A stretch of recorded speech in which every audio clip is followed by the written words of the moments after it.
جہلم شہر کے گندے اور استعمال شدہ پانی کا رخ جہلم دریا کی طرف ہے۔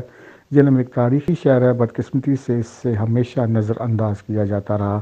ضلع جہلم قدرتی خوبصورتی سے مالا مال ہے۔ جہلم میں دریا اور پہاڑ اور دیگر تاریخی خوبصورت مقامات ہمیشہ سے سیاحوں کے لیے توجہ کا مرکز رہے ہیں۔ جہلم شہر کا گندا پانی دریا میں گرنے کی وجہ سے آبی حیات کو نقصان پہنچ سکتا ہے۔ اس کے علاوہ جہلم دریا کی خوبصورتی بھی متاثر ہو رہی ہے۔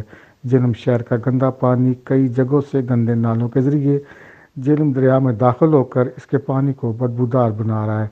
گرمیوں میں اکثر لوگ گرمی سے گھبرا کر جہلم دریا کا رخ کرتے ہیں۔ گندے پانی میں نہا کر وہ مزید بیماریوں کو ساتھ لے کر آتے ہیں۔ اس پانی کے استعمال سے کئی بیماریاں پھیلنے کا خطرہ ہے۔ عوام نے اعلیٰ حکام سے اپیل کی ہے کہ شہر کے گندے پانی کو جہلم دریا میں گرنے سے روکا جائے اور اس کا متبادل بندوبست کیا جائے تاکہ دریا کی خوبصورتی بھی برقرار رہے اور آبی حیات کو نقصان بھی نہ پہنچے۔ یہ ہے کہ جہلم شہر کا سارا گندا پانی جو ہے وہ گندے نالوں کے ذریعے اس جہلم دریا میں داخل ہو رہا ہے۔ اس سے سب سے بڑا نقصان جو ہے وہ آبی حیات کو ہوتا ہے۔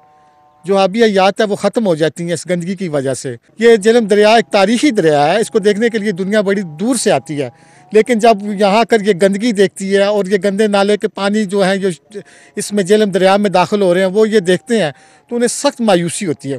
اس کے علاوہ دریا کے کنارے پہ آپ دیکھ لیں کہ گندگی کے ڈھیر لگے ہوئے ہیں، بجائے انہیں ختم کرنے کے انہیں جلا دیا جاتا ہے۔ تو اعلیٰ حکام کو چاہیے کہ یہ جو تاریخی عمارات ہیں ہمارے پاس یا تاریخی شہر ہیں یا تاریخی جگہ ہیں ہمارے پاس جیسے کہ جہلم دریا ہے، اس کی حفاظت کے لیے بندوبست کرے، اس کو صاف ستھرا رکھے تاکہ آنے والے لوگ یا سیاح اسے دیکھ کر لطف اندوز ہوں۔